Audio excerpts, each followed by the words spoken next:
Chapter 15, PRISM. Rachel tells me that you have an interest in biblical prophecy. Is that correct? Asked Mr. Kozlov as they exited the jet. Yes. Said Joel with interest. Well, unlike Jerusalem, you won't find much of that here. However, you will find many people who share a fascination with the unknown. I suggest you and Rachel begin your tour by meeting Dr. Thomas Pandorè. He will be happy to answer your questions while we meet with Dr. Crowning, the head of our research here. Our assistant will show you the way to Dr. Pandorè's office.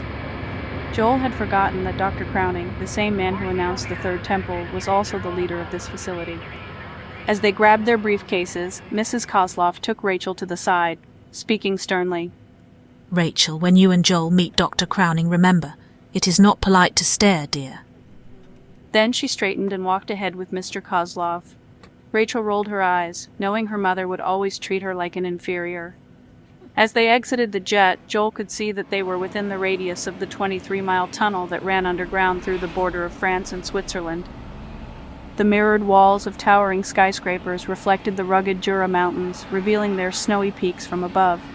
Within this isolated metropolitan area, large PRISM logos were everywhere. The logo was a prism itself, and inside it had intertwining prisms enveloping the prism name, seeming to represent the collider. However, when one observed the logo closer, it was easy to distinguish that the prisms were actually 666, spiraling within the prism shape, which made Joel and Rachel uneasy. Rachel shrugged off the thought since she remembered that it had stemmed from all of the conspiracy theories Davy talked about. As they made their way to the main towering building, the entryway contained a replica of the Gate of Ishtar from ancient Babylon. It depicted several reliefs of animals, including bulls, lions, and dragons. A golden nude image of Ishtar seemed to dance atop the arch, making Joel and Rachel more uncomfortable. Inside the gate was an ancient bronze statue of the Hindu god Shiva, the god of destruction. Once inside the main doors, Rachel's parents met with 3 other scientists in white lab coats. However, they paused briefly with Joel and Rachel before joining their colleagues. Dr. Pandorè should be ready to meet with you, said Mrs. Kozlov. Our assistant will guide you to his location. If you can meet with Dr. Crowning, it would be a nice asset for your report. He is not only our top physicist here at PRISM, but he also works with many politicians and leaders worldwide. They are interested in his work that will solve many world problems through science. He will meet with the Pope and the Prime Minister next week. Rachel and Joel gave them a nod. Her parents and the 3 other scientists waved goodbye as they veered off to their meeting down a separate hall. Joel, maybe it's best if you ask the questions on this one, Rachel said. I feel a little too close to the subject since my parents work here. Are you sure? It may be one of our top stories. We can tag team it. Rachel nodded, and the assistant led Joel and Rachel onward. Computers lined the walls, each with pictures of prisms and circular diagrams with clusters of protons colliding. Multiple computers were in every room, reflecting that this was near the birthplace of the World Wide Web. Physicists were huddled around the computer screens discussing their experiments. They went further down into underground tunnels where scientists with hard hats and tools scurried from place to place. At this point, the assistant, a rather slender man with a goatee and glasses, approached them and handed Joel and Rachel hard hats to wear. Walking forward, they saw enormous pipes of different colors, nuclear warning signs posted everywhere, and wires tucked neatly into place. Bright circular lights lined the tunnel. Then they saw the center of the commotion, PRISM's particle accelerator itself. You must be Joel and Rachel, said a man with a British accent as the assistant nodded and headed off to work in the opposite direction. It was Dr. Thomas Pandorè's voice. He wore a white lab coat that matched the color of his wavy, disheveled hair. He was a rather tall, middle-aged man who towered well over 6 feet. His face looked younger than his hair, and his nose protruded from behind his round glasses. Joel and Rachel's shorter statures caused him to stoop as he reached out his hand to introduce himself. Nice to meet you, said Rachel, extending her hand gingerly. Joel also gripped Dr. Pandorè's handshake, thinking Dr. Pandorè looked like the classic mad scientist. It seems you have a unique opportunity to document what we do here at PRISM, said Dr. Pandorè. Yes, we are pleased to be allowed to see your fascinating work here, said Joel, documenting everything with his camera. How does this machine work? This is the PRISM particle accelerator. We are now 300 meters underground. This collider is the largest machine in the world. It can push particles through its tunnel at 33,000 times per second, smash them together, and create temperatures hotter than the sun's core. Precious stones and crystals have further accelerated this process. He moved closer to the collider to point out its central components, which looked like some sort of a gateway. It contains 18,600 supermagnets, which is 300,000 times more powerful than Earth's gravitational pull. Joel and Rachel observed how its brightly lit panels funneled in a circular pattern like an onion. In its center is the vortex of the particle collision. However, they are about to perform an experiment, so we must clear the area at once. Joel and Rachel followed him as they reached the lower level. Rachel stole a quick peek inside a secluded room and saw a large, towering mirror sitting by itself. It was very ornate and transparent. However, Dr. Pandorè moved them on further. Eventually, they entered his office, which was set apart from the rest of the physicists. Computers, wires, mirrors, and 3D models of atomic matter were strewn everywhere. He had several different miniature models of the particle accelerators on various tables. A small dog sat comfortably on his leather couch. Doggy aroma and faint sulfur permeated the air.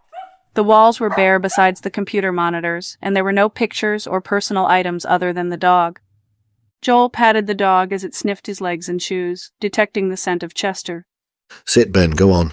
Dr. Pandorè brushed his dog away to his seat and motioned for Joel and Rachel to sit on his couch. Some physicists have claimed that this collider can open and close portals to other times or dimensions. How true is that? Asked Joel. Ah, now you are getting to the heart of the matter, Said Dr. Pandorè, glancing at them with a smile. I like your enthusiasm, Joel. This elaborate machinery was built near a place called Saint-Genis-Pouilly. The Latin term for this is Apolliacum, believed to be where a temple stood for Apollo in ancient Roman times. Some say it was a gateway to the underworld. It is interesting, but seemingly of no consequence. Christians also refer to Abaddon, or Apollyon from Revelation 9, who is the angel of the bottomless pit, Said Joel. That is interesting. I may have to look into that further. Dr. Pandorè shifted in his chair. Dr. Crowning's goal is for us to research the God particle and to discover more about how our universe began. Instead, we have found something called dark matter. Ironic, to say the least. We are exploring its qualities as we speak. What do you think this dark matter is? Asked Rachel. We are not sure, but there is quite a lot of it in outer space. Although we cannot observe it directly, there seem to be bits of it everywhere. It does not interact with light, but we can see its gravitational effects on the rotations of stars. One theory even suggests an alternate dimension completely made up of dark matter. They call it the Hidden Valley. Whoa, this is getting heavy. Whispered Rachel to Joel as Dr. Pandorè turned to shuffle some papers on his desk. Joel smiled and motioned for her to pay attention. I have some diagrams if you're interested. Dr. Pandorè handed them some pamphlets. Thank you. Yes, this is very helpful. The Hidden Valley. You know, a passage in the Bible mentions the Valley of the Shadow of Death, Said Joel. Dr. Pandorè raised his bushy eyebrows with interest. However, as they were about to speak further, there was a knock at the door. Yes, hold that thought. Said Dr. Pandorè as he answered the door. It was Rachel's parents with another scientist leading the way. He was taller than Dr. Pandorè and had gray hair, except one section was jet black. His face looked middle-aged, but a circular patch of features next to his dark hair looked younger than Joel's face. Joel felt uncomfortably underdressed next to this man's fitted suit. Hello, I thought you might have some company with you today, Dr. Pandorè. You must be Joel and Rachel. He extended his hand to Rachel. I've heard so much about you. I am Dr. Crowning. His prominent cheekbones slanted toward his raised eyebrows. Rachel could hardly look away from his face, and she could not help but grimace when he bent forward to kiss her hand. However, one sober look from Rachel's mother told her to remember their short conversation before exiting the jet. She accepted his affectionate greeting. Nice to meet you, She said. She covered it with a cheesy smile when he looked up and greeted the others. He turned toward Joel and they shook hands. Neither Rachel nor Joel had recognized who he was at first from this close range. Now Joel knew what had made his face look strange from the distance they had seen him at the Tel Aviv airport. Most of Dr. Crowning's countenance looked older than their parents' faces, but the one youthful patch looked like someone on the cover of a magazine. The massive scar took up about 1/3 of his face and caused the iris of his right eye to turn gray. The smooth streak of jet black hair was directly above it, which contrasted sharply with the gray tone of the rest of his slicked back hairstyle. Dr. Crowning continued his formalities. We would like to invite all of you to dinner this evening, once our experiments are completed, of course. I want to make you all feel quite comfortable, as I understand that you have both been through a great deal. Rachel recognized a hint of his Russian accent, similar to her dad's dialect. That would be very nice. Thank you for the invitation, said Joel. Very well, we will finish up and get things ready, said Dr. Crowning. Then he and Rachel's parents exited and returned to the collider. Excuse me, Dr. Pandora. Is there a ladies' restroom nearby? Asked Rachel. Of course, back down the hall and to your right. Said Dr. Pandora, pointing back towards the way they came in. Thank you. I'll be right back, Rachel said as Joel and Dr. Pandora sat back down to finish their conversation. It is interesting how some people think that science and the Bible are separate, but I can see them overlapping in several areas, said Joel. However, some scientific theories are in a completely different category, of course. I don't claim to know very much about the Bible, said Dr. Pandora. But what you have said so far is quite interesting. I've always been fascinated with the unknown. Where are you from, Dr. Pandora? After all, if we include your interview in our report, I should ask about your background. Well, there is not too much to know. Although my colleagues call me Dr. Pandora, my last name is Katz, Thomas Matthew Katz, III. I got the name Dr. Pandora due to my work here at PRISM. Katz, so you are from one of our tribes descended directly from the priestly line of Aaron? Asked Joel. I suppose so, but that knowledge was lost to me. My family is British and Hebrew, but my parents did not raise me with those traditions. We lived in India for several years, but my work in physics has taken me here to the PRISM facility for the past 20 years. Since then, I've been surrounded by computers and atomic models here in my office. Dr. Pandora brushed away his white, unkempt hair from his forehead, revealing a 1-inch scar just above his temple, which seemed to make him self-conscious. What was your life like before this place, Doctor? Before all of the computers and research, what was your life like in India? Where are my manners? Would you care for a drink? Asked Dr. Pandora, reaching into his mini-fridge and offering a Coke. Joel accepted, and they both began to relax a little more after having a drink in the sweltering air. Oh, it's been so long since I lived in India. My parents passed away back there when I was a young man. There were constant wars. It was very dangerous. Did you ever have your own family? Asked Joel. This question made Dr. Pandora uneasy. Sorry, I didn't mean to get too personal. No, it's perfectly fine. Yes, I did meet someone once. In fact, you and Rachel remind me of us. Dr. Pandora became visibly touched, his face losing its formal mask. This is off the record, correct? Yes, of course, said Joel, switching off his camera. What happened? Something about Joel's personality made Dr. Pandora feel comfortable about opening up, as if he had not been able to speak about his personal life with anyone else in years. Dr. Pandora took a deep breath. Against her parents' wishes, we eloped. However, she was Indian and I was British. India had gained independence from the British by then, you know. Her parents had lived through that point in history. Also, they had planned to marry her off to someone else. Once they discovered she had become pregnant, they pushed me out of her life and disowned her. I tried to find her, but... Joel sensed Dr. Pandora's hesitation, but encouraged him to continue. Did you ever find her? He asked gently. A year later, after I got hired here, I discovered she had committed suicide in a slum in India. Her harsh treatment and fear of the unknown made her end it all. I'm very sorry to hear that, Doctor. What about the baby? Please just call me Pandora. I never got to see her. I assume that my wife's parents raised her, but they had moved away. I spent years searching, but nothing ever turned up. No one had any answers. At least not any that they would tell me. Joel did not know how to respond. Pandora was noticeably moved at this point. He began to remind Joel of his dad, someone filled with regret about his past. Pandora squinted and pushed up his circular glasses. I'm so sorry, Doctor. Pandora. It's all right. I've had to bury that burden long ago, so to answer your question, no, I never really got to have my own family. However, I hear that yours has been reunited in Israel, correct? Yes and no. My mother died right before we came here. Ah, now it is my turn to apologize. No need to apologize. However, do you mind if I ask you a few more questions about this place? Joel was eager to change the subject. Of course, what is it that you want to know? As Joel and Pandora continued their conversation, Rachel washed her hands in the bathroom. However, she was curious about the room with the towering, ornate mirror she had seen before. It was on her way back to Pandora's office, so she took a quick peek. Once she reached the door, she found its golden handle unlocked. She looked around to ensure no one detected her and quickly stepped inside. It was another office with computers neatly lined on the walls.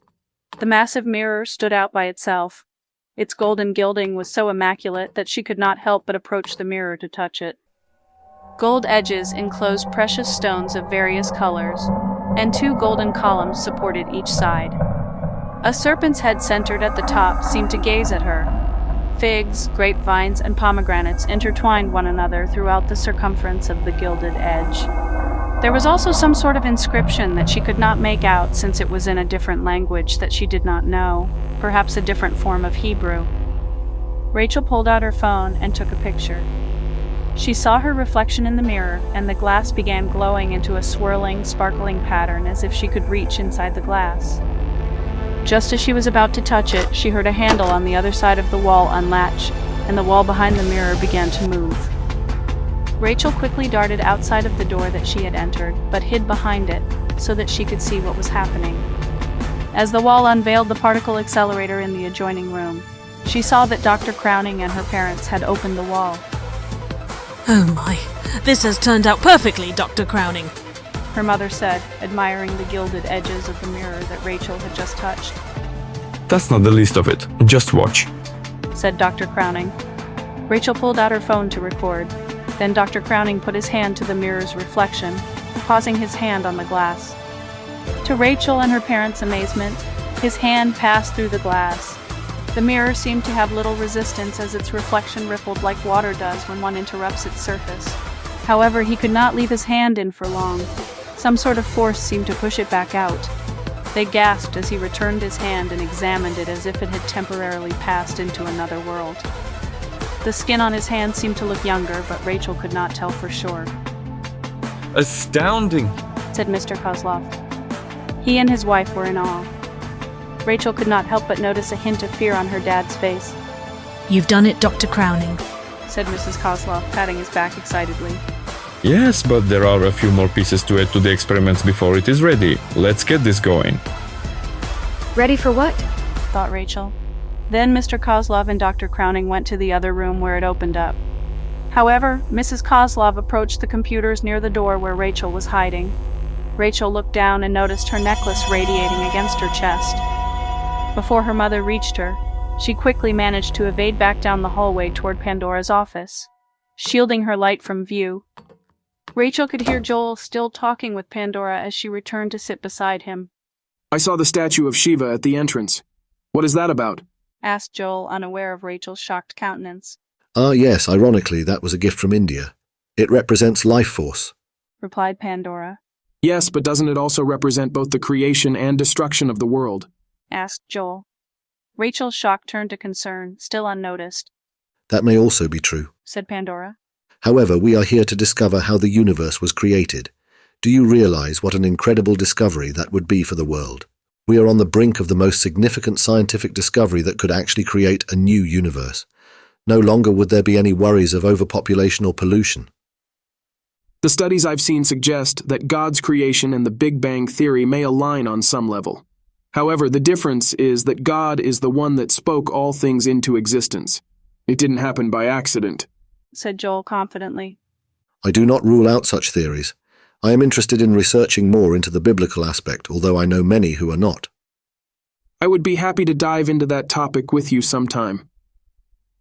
Pandora paused a moment as if he was shocked at Joel's response. Joel sensed it and continued. These experiments have been known to be quite dangerous, have they not? Said Joel, looking at the scar on Pandora's forehead. What if you fail? This is far too important. Moreover, there are many safety features to secure our experiments. Do not worry. This scar had nothing to do with this. We will not fail. As Joel was about to conclude the interview, an enormous explosion sounded. Alarms started blaring and the lights flickered in Pandora's office. Rachel's parents ran down the hall as smoke began to fill the air. Stay out of this area. Follow Dr. Pandora. Her dad shouted back. This way! Pandora called as he grabbed his dog and led Joel and Rachel down a hidden hatch in the floor. Joel fumbled with his camera as they made their way downward.